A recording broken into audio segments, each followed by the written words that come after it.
I don't know how I'm doing well with this. Bear with me now because I am trying to fix this. I was trying to rotate it before. I don't know.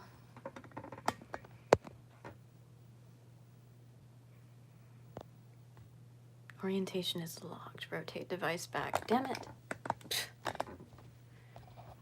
Okay. I don't know if this can be seen pretty well or not, but I'm gonna try and do it this way. Let's see. So it looks like I'm live. Anyway, I'm so sorry. This is such a strange introduction. This is the first time I'm going live. So, anyway, I am doing a piece of artwork with a story of Crybaby Lane, and it's from here in Raleigh, North Carolina. So I'm hoping that I can be heard right now because I'm not really sure. Again, this is the first time I'm going live. Every time I usually do these things, I can actually get some sense of knowing everything's working right. First time live, so I'm trying to get a feel for this. I don't understand why my lighting is getting all weird. Okay, so anyway, I'm hoping that my phone doesn't like go off on me or whatever. But anyway, so such a terrible introduction, I'm sorry. But anyway, I am trying to do, oh my gosh, what is going on here? No, I don't want to mute anything. Oh gosh. Anyway, I think what I need to do, I just need to go ahead and go about this thing. So anyway, I am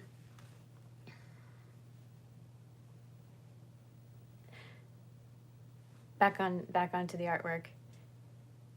I don't know why my screen keeps kind of going dark on me. This is very weird. I'm sorry.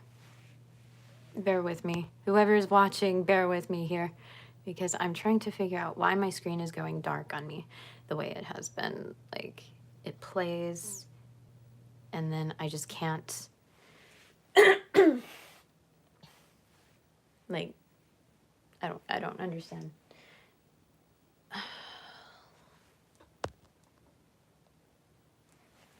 Let's see something. Sorry, I'm so sorry. For those that are trying to watch and get a grasp of this, I'm trying to understand. Beam Bob Crush. No filter, I don't want a filter. Okay, well, anyway. I'm just afraid of my screen going dark, but I might just have to tap it every now and then. Okay, so I've taken 5 minutes trying to figure out my whole ordeal here. So anyway, okay, I am in the process of doing some artwork on a story called Crybaby Lane. It's based out of here in North Carolina in Raleigh, and the story. Hang on a second. I can't. I got 7 people viewing, and I'm not really sure how I feel about this because I feel like this isn't going well. Or 6 people.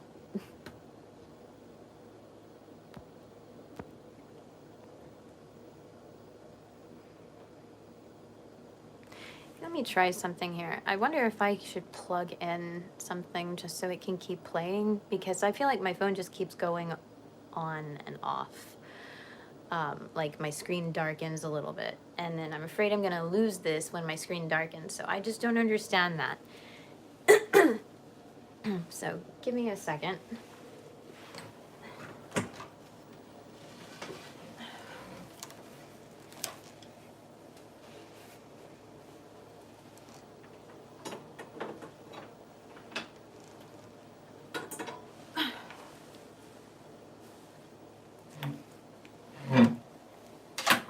I feel like I keep getting text messages or something.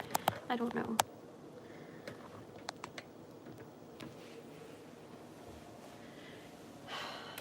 Well,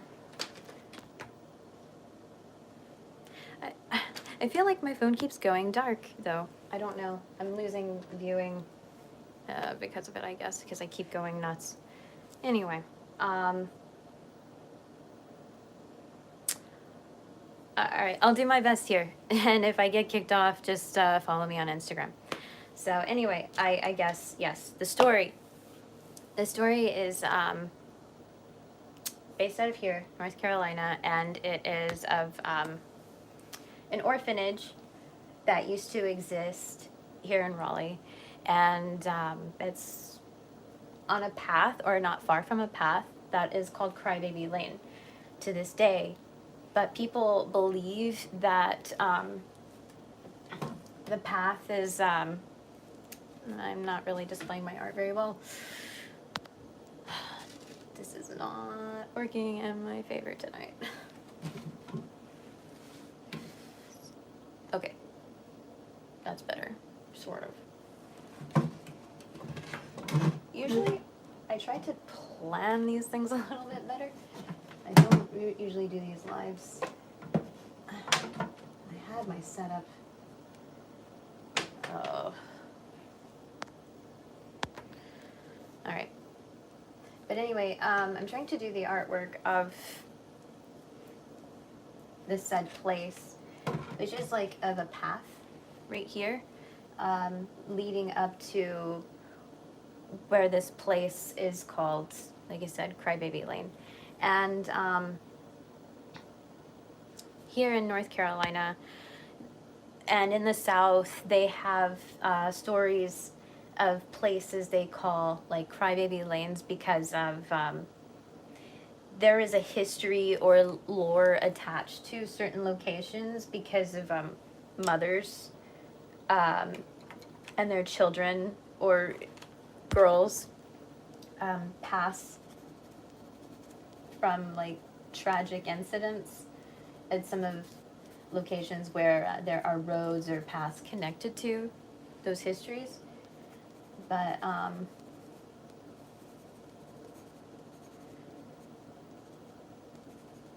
not quite sure on other stories, except for there was like one in South Carolina. I'm trying to remember the name, but that's not the one I'm going to tell. I'm telling this one. Oh man. So here, this is where they say the legend is where this takes place close to an insane asylum, or like they say like was Dick's Dorothea Dick's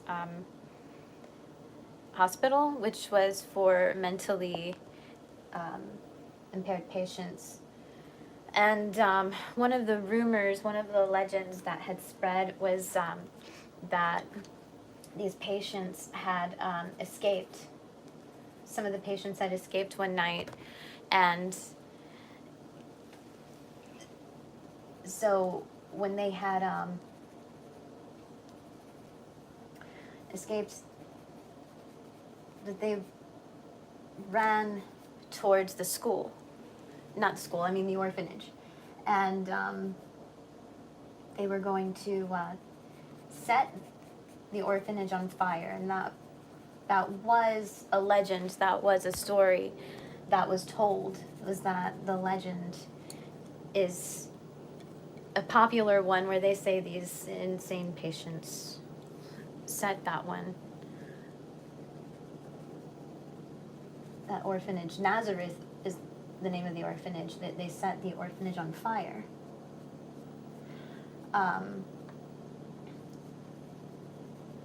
But there's a little bit more to this legend or stories than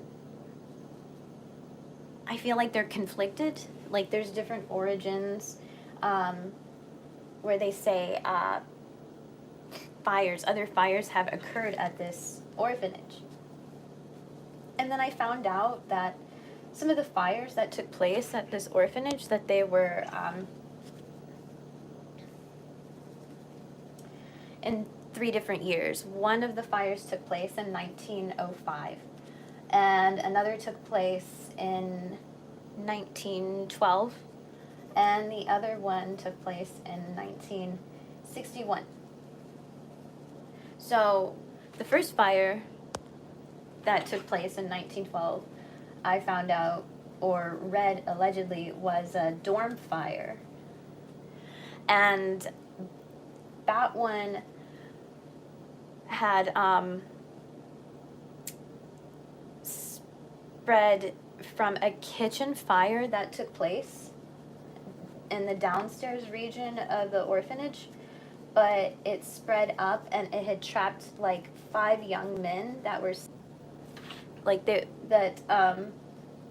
that were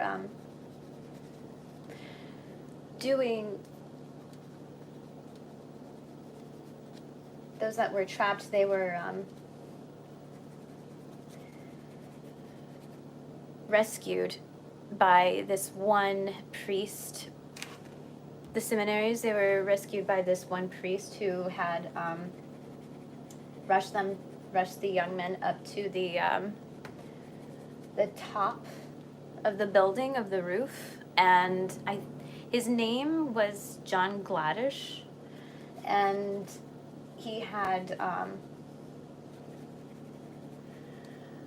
encouraged them to jump from the top stories of the building.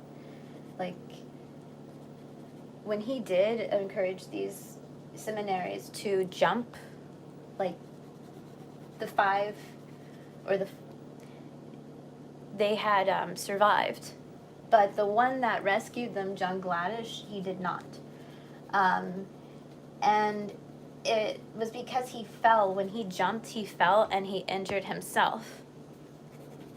And he didn't die on impact, from what stories say. It was the fact that he had suffered from his injuries. And but it wasn't at the site. It wasn't at the orphanage where he died.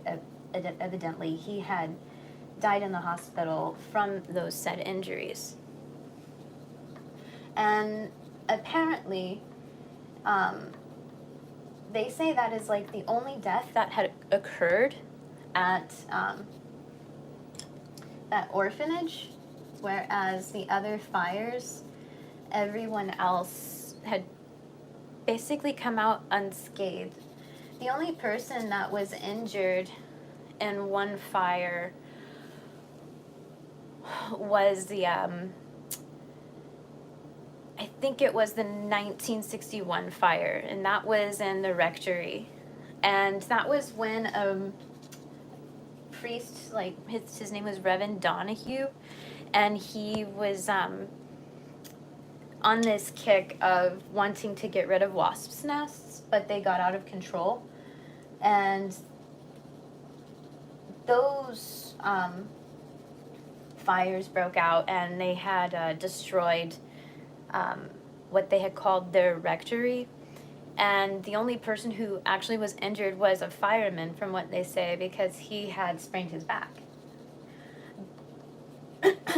And I'm jumping to the middle with another story that they say from a fire that they had was a dorm fire that had spread from one room, but then it went to some stables. And nobody got hurt from that, though. Which, I mean, you would think when a fire gets out of control that anyone could get hurt. I have an uncle that is a fireman, and so that kind of job is definitely a dangerous one. And I've heard many stories and how hard it is trying to get people and save people from those kinds of incidents. But it's a job that I definitely respect, is one that my uncle has, because I feel like he is, one of these modern day heroes, or so I believe anyone that has those kinds of jobs.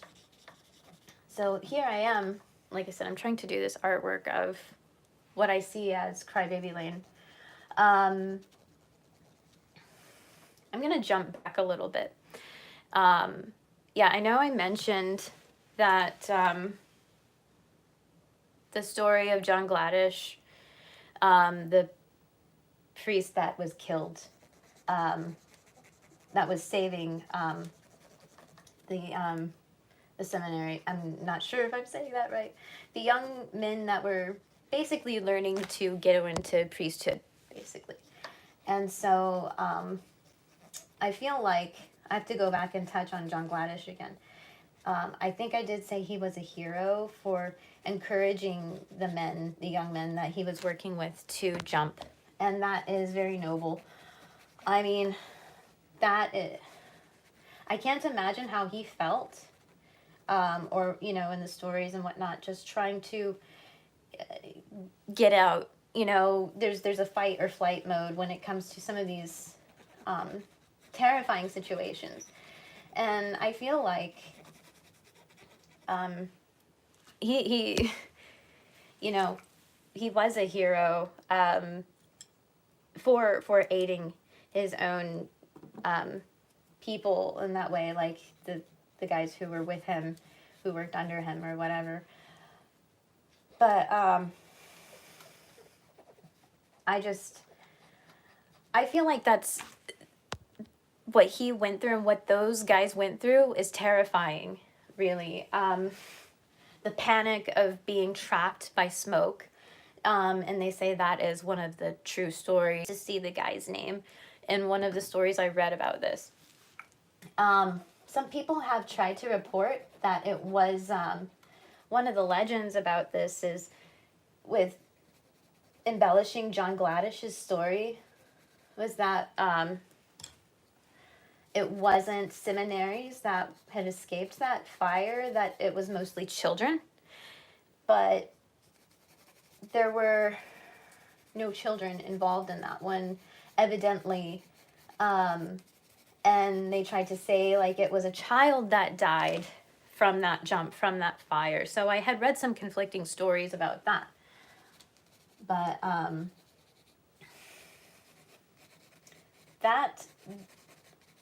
that's a legend in itself from what I've read in local lore. And I know this is a really, really light sketch or painting.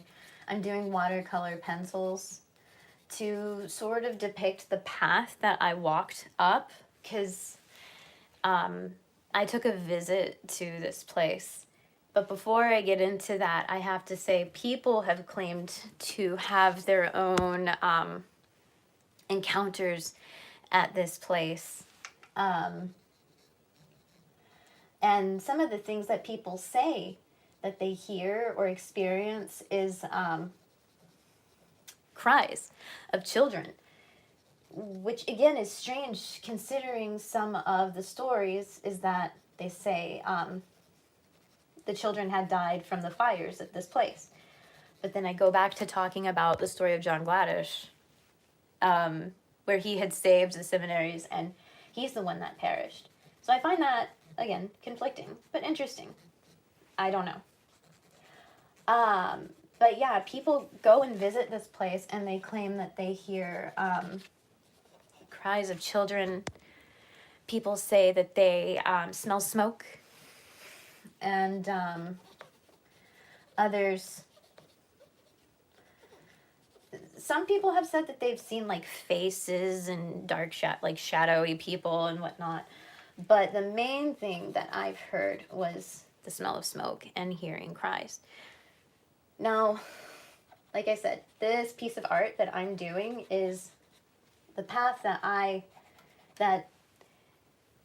you go to get to this, was to have been said was like a mile radius of the school, not school, I mean orphanage. And so my mother and I, we took a trek to this place, and we decided we would have our own little investigation,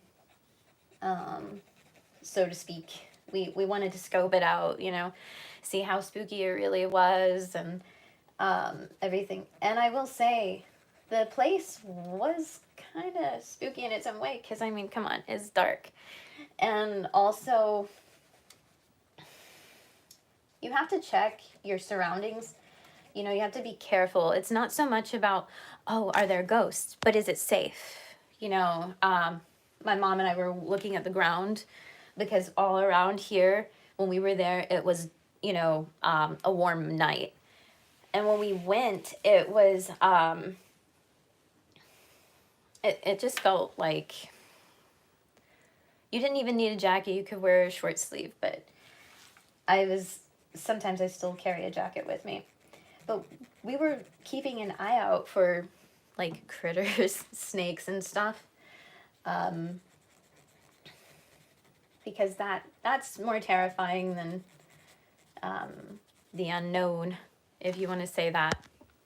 So anyway,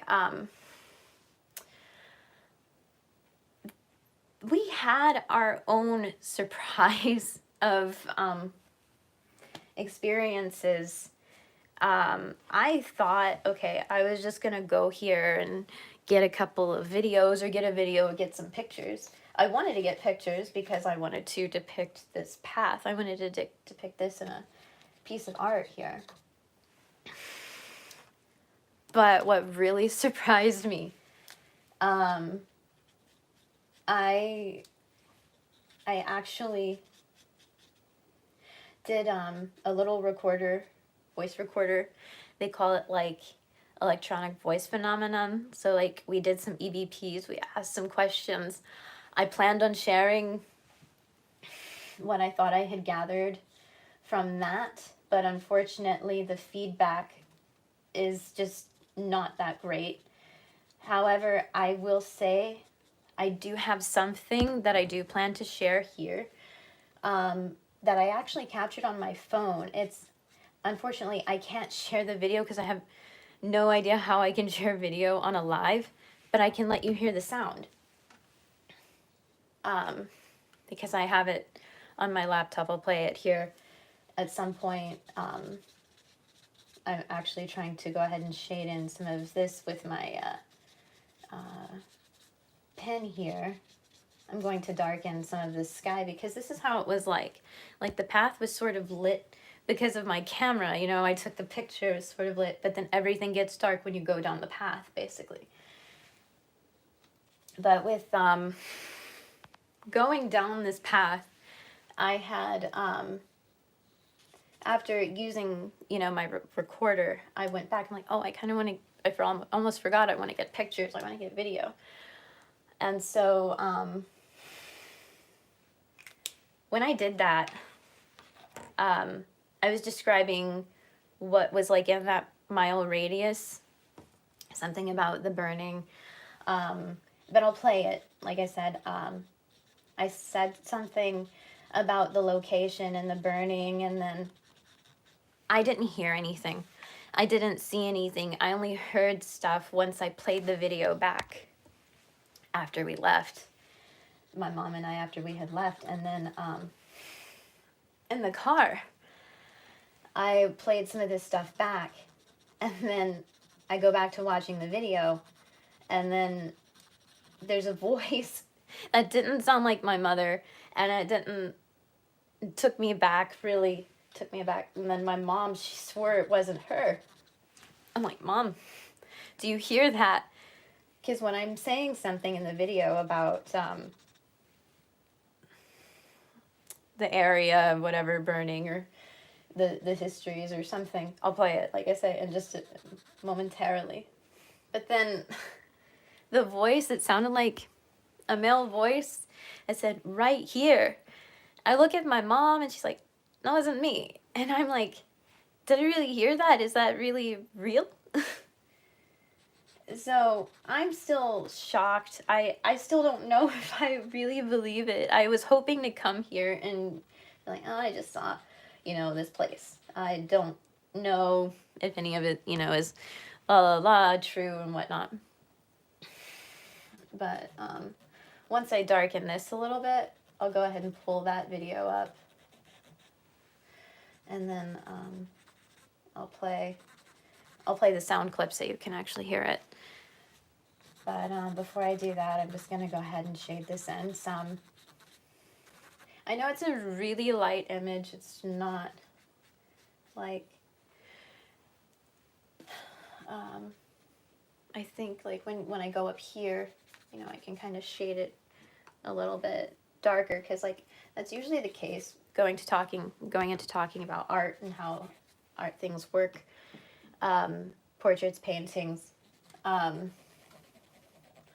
So even if I didn't take a picture of something to this scale, naturally if there's something at night, a path, then you would shade it a little bit darker as it gets darker up along the path. And that's what I'm trying to do here, is to make sure it goes just a smidge darker. I'm kind of trying to manipulate the so I could try to get the outline up here. And I feel like I kind of lost a little bit here on the view. My phone kind of darkened down. I'm sorry about that. But I'm gonna stop right here for now, and then I'm going to go ahead and pull my laptop right here and go to that video that I was talking about, so you can hear that sound. At some point, I think I'm going to try to upload the video to my YouTube channel. That way you can actually see what's going on, and maybe you can gather your thoughts on it after you hear this. So what I'm going to do, I'm going to close out something and open this. And I think it's going to be a little loud. So I'm going to have to pull my laptop up so you can hear it a little bit.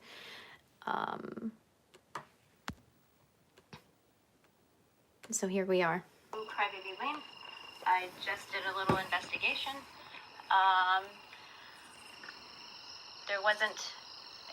I didn't hear anything as far as crying goes. They say this is called Crybaby Lane because there used to be an orphanage here, and you can hear the cries of children. But I didn't hear anything like that, or I didn't think so. All I heard was maybe some crackling and stuff from this tree that's coming up in front of me here in the dark.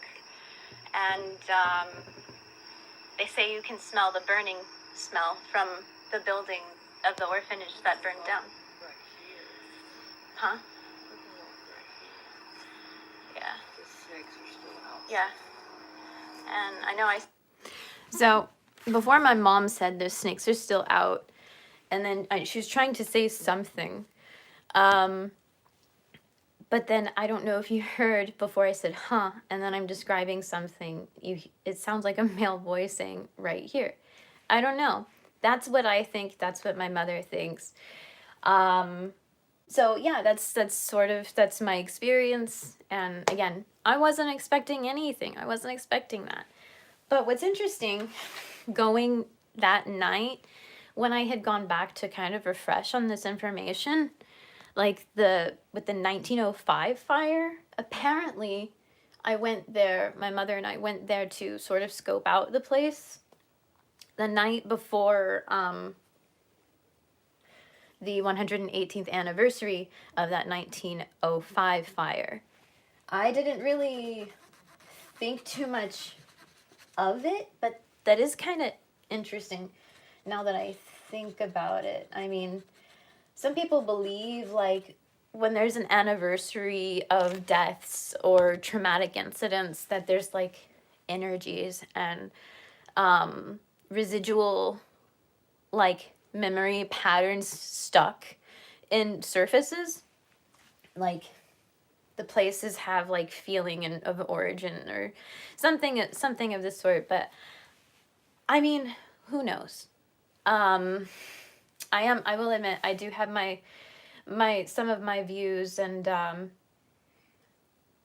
I find are in spirit. You know, I do believe in the other side to an extent, but also I like to hear things from a perspective that can challenge, you know, these paranormal instances. I love stories. I love folklore. I love ghost stories. But never did I think I would come away with something that would make me question, did I hear what I think that I just heard?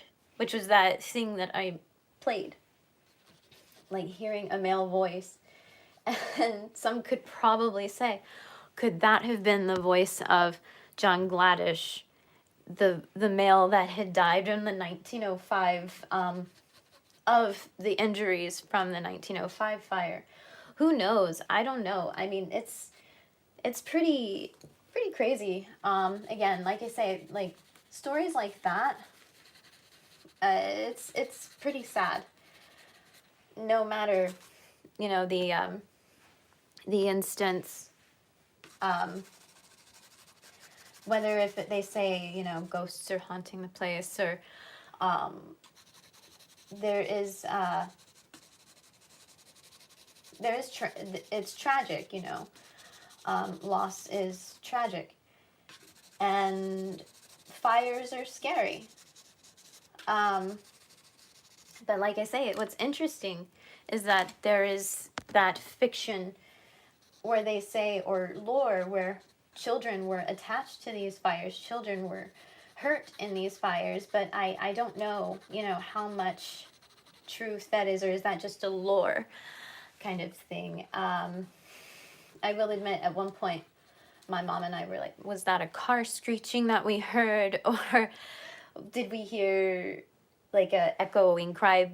But we're not too far from NC State University, where all of this is. Like, actually, this path is like skipping stones from there. This path is off of a street called Bayou Street. Bayou, Bilyu Street. I think that's how it's spelled. I'm not sure. But once I upload this video, I will get the correct spelling, and I will have it there for those who are interested in seeing and hearing a more clear version of that. So, but, you know, lore aside, again, tragedies, fires, those things are scary. Loss is scary. Losing people that you care about. And they say, you know, this stuff is so connected to the orphanage.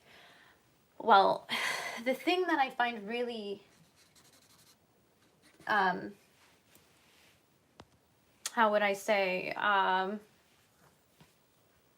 tragic and relevant to this day is that while this is a story based out of here that's local to Raleigh, North Carolina, and Wake Forest, and so this is something that holds relevance in society where children need to have a safe space. And while this is a story that is talked about, a lore, a location about an orphanage where children were harmed, when that's just lore, apparently. But the fact of the matter is, here in Raleigh and Wake Forest County, or Wake County, rather, sorry, I said that wrong. Wake County, there is a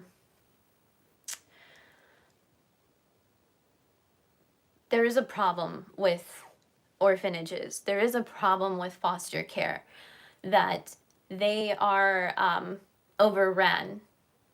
Like, lore and scary stories aside, the scary thing is that these children don't have a safe space while they are sleeping on the floors of social services. There are 110, like over 110,000 like kids in our foster systems in basically in limbo, like you would think a ghost would be. They're the ghosts in this system. They're not getting where they need to be. They're not in safe spaces. There's too many kids here that need a home. They need the love and care and deserve a home just as much as anyone else to be adopted or to be in foster care. And to have like children that are local over well into 100,000 and then some, that's a lot of children from my state to be in those situations. Well, while I understand not everyone can adopt, but anyone can help in any way that they can. Holidays are coming up. I heard of a website on a WRAL link. WRAL is a local news station where they talk about local news, obviously. And earlier this month in October, they talked about the adoption and foster care systems that are overrun.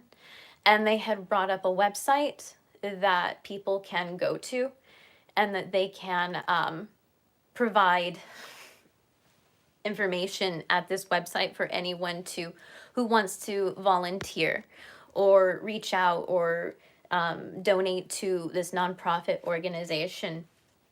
And part of this, I'm going to show the website. I think I'm going to wrap up here, but this is such a rough drawing of my, or painting of this location I went to. But what I'll do is that I will finish it, and if you follow me on other websites, you can go see it. You can see it on my socials like Instagram and Facebook and all of that. And who knows, when I upload the video clip, you can probably see this alongside with that at some point.